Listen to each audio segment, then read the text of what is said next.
The day Daniel Mercer turned 34, he found a letter inside a birthday card his mother had written 6 months before she died and never mailed. It wasn't a long letter.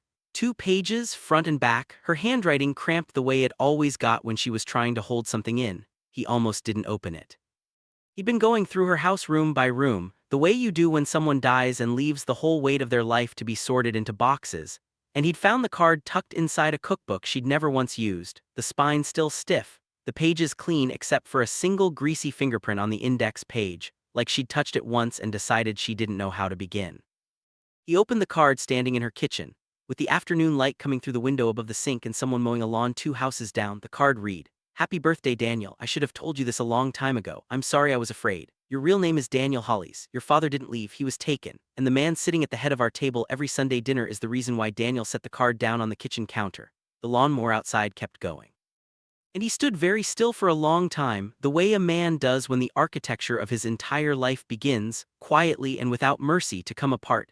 His mother, Carol Mercer, Carol Hollies, as he would come to understand, had died of a stroke 11 weeks earlier. Sudden, clean, the kind of death that gives you no runway and no goodbye. She'd been 61 years old, still working 3 days a week at the insurance office downtown, still keeping a garden in the back that bloomed every June like it was personally trying to prove something. Daniel had been told, his whole life, that his father was a man named Gerald Mercer.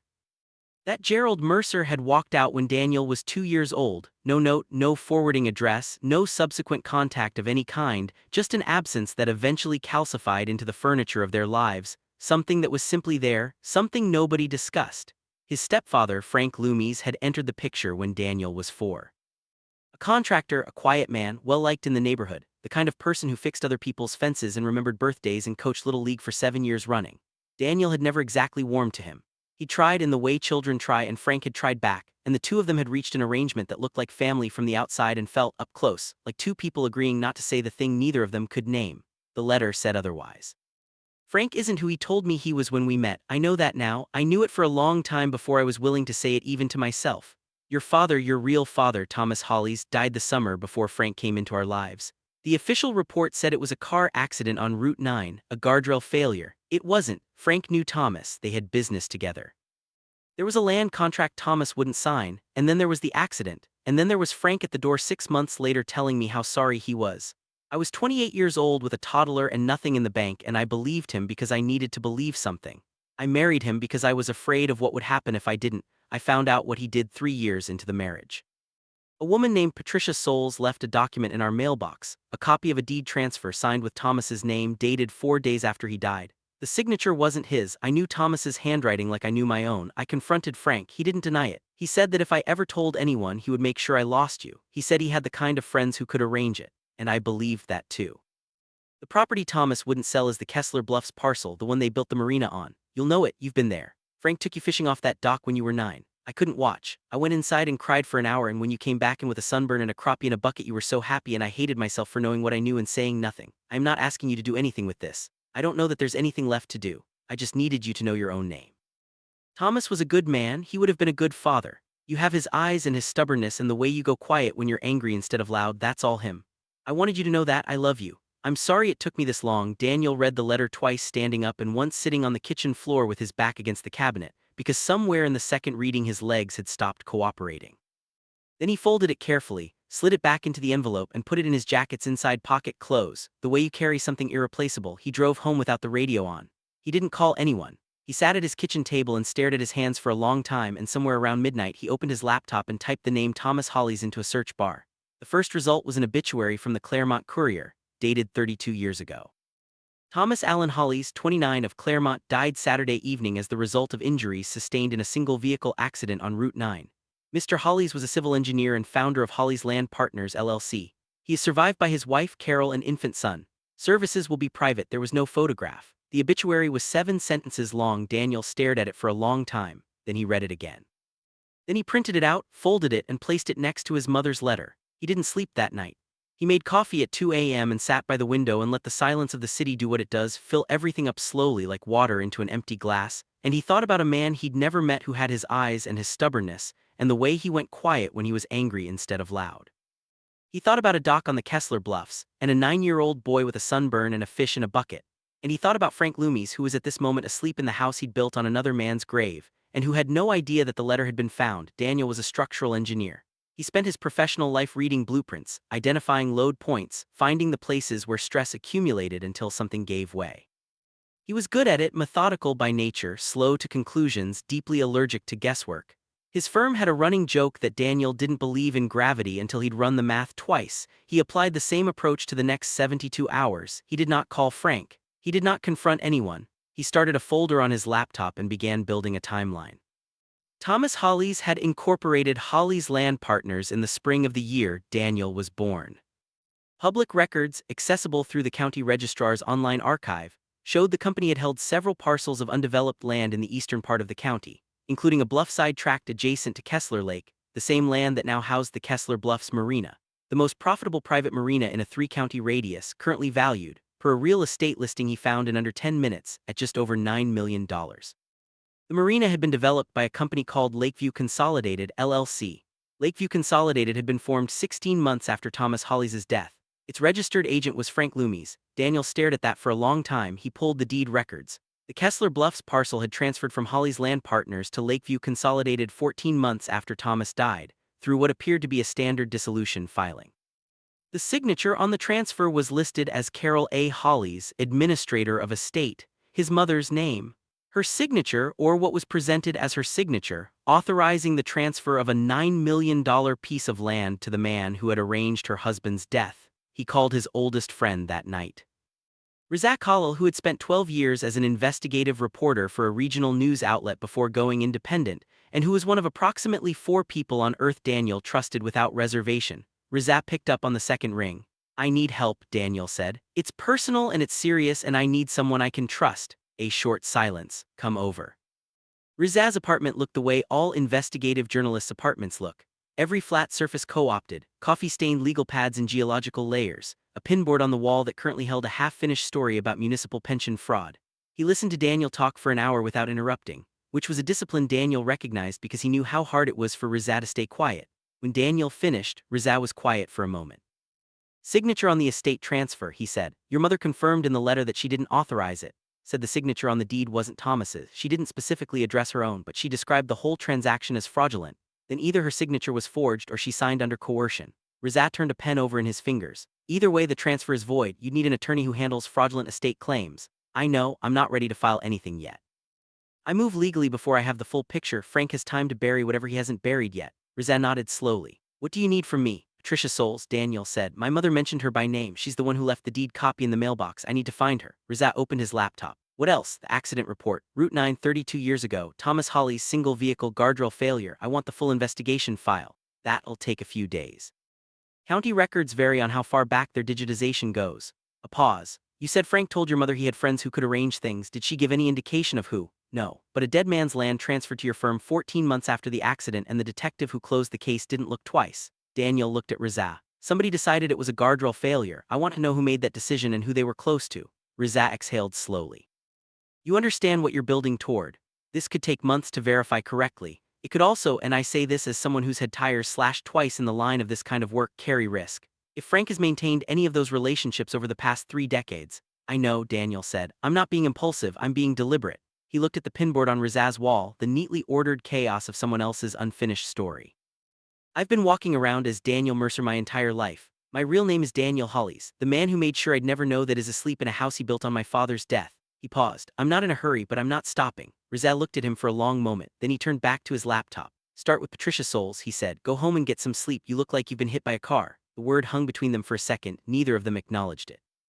Patricia Souls had not been easy to locate, but she hadn't vanished either. She was 63 years old, widowed, living in a small coastal town 4 hours east, the kind of town that exists quietly at the edge of the map and mostly keeps to itself. She'd worked 30 years ago as a paralegal at the firm that had handled Thomas Hollies' estate. She'd left the firm within a year of the Hollies estate closing. She'd never worked in law again. Razak found her in 3 days. He made the first contact by phone, explaining only that someone connected to Thomas Hollies had questions, no specifics, no pressure. She'd been quiet on the line for a long moment. Then she'd said, "I always thought this call would come eventually. I'll speak to the family." Only the family. Daniel drove to her on a Thursday morning, 4.5 hours with the windows down and the kind of October sky that looks like it was made to be driven under. Patricia Souls met him at the door of a pale yellow house on a street lined with old oaks. She looked like someone who had spent a long time carrying something heavy and had simply gotten used to its weight. She made coffee without being asked and set it on the kitchen table between them as though she'd been expecting exactly this conversation. "You have his eyes," she said quietly before Daniel had spoken more than a few sentences. "People keep telling me that," he said. "I only know what he looks like from an old photograph." She nodded and wrapped both hands around her mug. "I worked for the Hollander Group for 9 years, estate and probate work. I was assigned to the Hollies estate because my supervising attorney Martin Fry specifically requested me. He said it was a routine dissolution." She looked at her coffee. It wasn't. The deed transfer had crossed her desk for preparation. She'd pulled the prior ownership records as part of due diligence and found a discrepancy in the signature authorizations. Specifically, a consent document bearing Carol Holly's signature that had been notarized 3 days before Thomas's death, not after it. A document that purported to authorize the eventual sale of the Kessler parcel. "You don't pre-authorize a sale on a property your husband is actively fighting to hold," she said. The timeline was wrong. The signature was wrong. I'd processed other documents with Mrs. Holly's signature, and this one didn't match. I flagged it to Martin. "What did he do?" "He told me I was mistaken, that I should process the transfer and move on." Her voice stayed level. "Then he told me very casually that there'd been some talk of expanding my role at the firm and that people who demonstrated discretion tended to go further in this line of work than people who didn't." A pause. "I was 29 years old. I had student loans and a lease. I processed the transfer. Left the firm 9 months later." The guilt, she said, hadn't diminished with distance. It had compounded, the way certain things do. She'd spent years telling herself there was nothing she could have done, and eventually she'd stopped believing it. "I sent the copy to your mother because I found out she'd married Frank Loomis," Patricia said. "Someone I'd gone to school with, knew them socially and mentioned it in passing. And I thought she deserved to know what I'd helped do." A brief pause.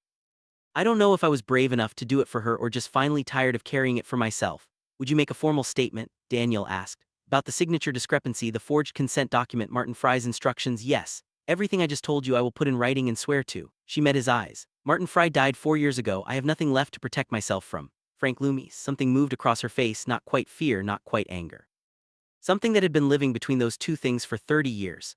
"I was never in a room with Frank Loomis," she said. "But Martin Fry's number and his were in the same contact log on the estate file. I saw it once and I understood what it meant." She looked at Daniel steadily. "I think he knew what he'd paid for. I think Martin Fry made sure the paper would hold and Frank Loomis made sure the paper would never need to." Daniel nodded. He sat with that for a moment.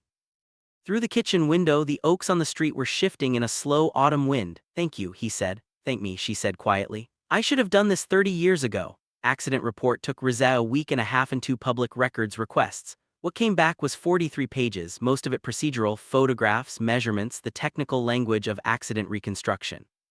The investigating officer was a Detective Roy Spence, retired, currently living in a senior community 2 counties over. There were 2 items of particular interest. The first was a notation in the supplementary file indicating that the guardrail on the relevant section of Route 9 had been inspected and cleared as structurally sound 11 days before the accident.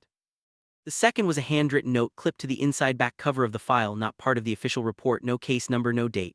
It read, "FL vouched for Ra's clearance, do not pursue further." RAS was Roy Spence's middle initials, Roy Allen Spence. Rizza flagged it immediately. Daniel looked at it for a long time without speaking. "That note shouldn't exist," Rizza said, "and it definitely shouldn't still be in the file. Somebody forgot about it. Or didn't care anymore because it was 30 years ago and everyone involved was either dead or retired." "You going to contact Spence?" "Not yet. I want the full estate documentation reviewed first. I don't want to tip anything before I'm ready." He'd already reached out to an estate attorney, a woman named Corinne Ash who had been recommended by a law professor Daniel had worked with years before on a structural survey of the county courthouse. Corinne was in her late 50s, experienced in fraudulent probate claims, and had listened to Daniel's summary over the phone with the kind of focused stillness that comes from immediately recognizing what a case is. She'd asked 3 questions, requested the documentation, and called back the following evening. "Consent document Patricia Souls described. If it predates your father's death and bears a forged signature, voids the entire transfer chain," she said. "The Kessler parcel was never legally conveyed. Lakeview Consolidated's claim to it is built on a forged foundation." A pause. "The marina they constructed on it and every revenue stream that's flowed through it for the past 30 years, all of it is sitting on a fraudulent title. What's the current valuation?" "The parcel alone, without the improvements, is assessed at $6.4 million. With the marina infrastructure, I'd expect the full estate claim to land somewhere between 12 and 15 million when you factor accumulated revenue and improvements." Another pause, shorter this time. "You are the sole surviving heir of Thomas Holly's estate. This all belongs to you, Daniel. Legally, it always did." He sat with that in the quiet of his apartment. 12 to $15 million. A marina his stepfather had taken him fishing on when he was 9 years old. A life that had been assembled from another man's wreckage and presented to him as ordinary. He didn't feel rich. He felt like he was finally starting to see the actual shape of something he'd been standing inside of his whole life without knowing it. File Thursday, he said. I'll have everything to you by Wednesday morning. Wednesday evening, Daniel drove to Frank Loomis's house. He hadn't told Rizah. He hadn't told Corinne. This was not part of the strategy. This was something else, something quieter and more necessary than strategy. The way certain things are. Frank was 71 now. Thick-necked, silver-haired, the kind of physical solidity that age had compressed rather than diminished. He answered the door in a flannel shirt, a glass of water in his hand, reading glasses pushed up on his forehead. He looked like a grandfather. He looked like a man who had never once lost a night's sleep over anything. He looked surprised to see Daniel, and then he rearranged his face into something warmer. Daniel, I wasn't expecting you. I know, can I come in? He was shown to the living room, the same living room Daniel had sat in throughout his childhood, the same furniture rebuilt over the decades but recognizable in its arrangement, as though the room itself had never wanted to change. He sat in the chair across from Frank's. I found my mother's letter, Daniel said. He kept his voice even, the way he did when he was reading a load calculation and didn't want the number to mean more than it meant. The one she wrote for my birthday and never sent. Frank was still. A different kind of still than a moment ago, not the stillness of ease but of control. She told me about Thomas Holly's, Daniel said. About the land deal, about the accident, about what you said to her when she confronted you. He watched Frank's face. I've spent the past 3 weeks verifying everything she wrote. I found Patricia Soules. I have the original accident report. I have a forensic estate attorney who has reviewed the full chain of title. A long silence. I'm not here to negotiate, Daniel said. And I'm not here to give you a chance to destroy anything because there's nothing left to destroy. He paused, looking for the word. I wanted to look at you. I wanted to sit across from you and say my father's name to your face. He met Frank's eyes. Thomas Holly's. He was 29 years old. He had his whole life in front of him. You took it. Frank said nothing. His hands were very still on his knees. You took his land. You took his name. You took my mother's freedom. You put me in a house with you and made me call you dad and took me fishing on the dock you built on his grave. Daniel stood up. I'm not angry. I want you to know that. I'm past angry. I'm just done. He walked to the front door and let himself out. Behind him, the house was completely silent. He drove home slowly. He felt light in an uncanny way, the way you feel after setting down something you'd been carrying so long you'd forgotten its weight. He sat by his window until the city quieted. He thought about Thomas Holly's, 29 years old, standing at the edge of his life. He thought, I'm going to carry your name correctly. I promise. Corinne filed Thursday at 9. The estate claim landed in probate court with full documentation.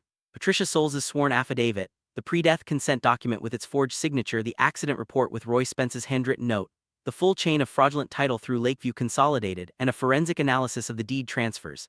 At 10:15, Frank Loomis's attorney issued a statement calling the claims meritless and defamatory. At noon, Rizah's piece published. It was not a short article. Rizah had spent 3 weeks on it, not the splashy exposé style but the kind of slow-built, deeply sourced investigative work that leaves no rhetorical escape routes. It told the story in full. Thomas Holly's, the land deal, the accident, the forged documents, the fraudulent estate transfer, the marina built on a falsified title. It named Frank Loomis. It named Martin Fry. It named Roy Spence. It included Patricia Soules' account in her own words. It included the handwritten note from the accident file, photographed in full. The statement from Frank's attorney was deleted from the firm's website by 2:00 p.m. Roy Spence spoke to a television crew outside his home at 3:30. He was 81 years old, slightly stooped, his voice ragged but steady. He said that he had been approached before the investigation concluded, that he had been offered something in exchange for an accelerated ruling, that he had accepted. That he had been sorry about it ever since, and that sorry had never felt like enough. He said, the man deserved better than what I gave him, so did his family. Frank Loomis was arrested at 5:00 p.m. at the marina he had built, standing on the dock looking out at Kessler Lake, as though he'd known somehow that the end would come there where it had begun. 2 detectives, a warrant for fraud and conspiracy, with a separate criminal inquiry into the circumstances of Thomas Holly's death already opened by the state attorney's office. Daniel watched the footage on his phone, parked in the lot of the engineering firm where he'd worked for 11 years under a name that wasn't his. He felt the particular silence of something that has been wrong for a very long time finally, at last, becoming right. He went to see Patricia Soules again, a week later. Not for information this time. He brought good coffee and her favorite kind of pastry, which Rizah had found out somehow in the efficient and slightly unnerving way Rizah found things out, and they sat at her kitchen table on a gray November afternoon and talked for 3 hours. She talked about Thomas, what she'd known of him secondhand, through the documents and the people who'd spoken about him in passing during the estate process. A man who cared about the land not for its market value but for what it was, who'd wanted to develop the Kessler Bluffs slowly, thoughtfully, the way you tend something you love, who'd argued in his business notes, which were part of the estate file she'd processed, that the lake should stay accessible, that building on it for private profit without public consideration was a way of stealing from the future. He sounds like he would have been difficult Daniel said. He sounds like he would have been wonderful, Patricia said. Difficult and wonderful, the good ones usually are. The state claim was moving through probate with the velocity of something that knew it was right. Corinne was confident. The criminal inquiry was widening. The marina had been placed in a legal holding pattern pending resolution. Daniel had started the paperwork to change his name, not to erase 34 years. You couldn't do that, and he wasn't sure he'd want to if he could. Daniel Mercer was who he'd become in every way that mattered through every ordinary and extraordinary day of his life. His mother had loved him as Daniel Mercer. He had his memories as Daniel Mercer, but he was also Thomas Hollies' son. He'd always been Thomas Hollies' son, and the world was going to know it. He drove home from Patricia's through the early dark of November, the heater running, the road stretching ahead of him clean and lit. His phone buzzed once. "Rizat, how are you doing?" He thought about it honestly. "Strange," he wrote back. "Like I've been reading the wrong map my whole life and someone just gave me the right one. It's the same territory, but everything looks different now." A pause, then Rizat's reply, "Welcome to your actual life." Daniel set the phone down and drove. The road ahead was his, had always been his, had always been waiting for him to understand that he was Daniel Hollies, and he was finally fully on his way home.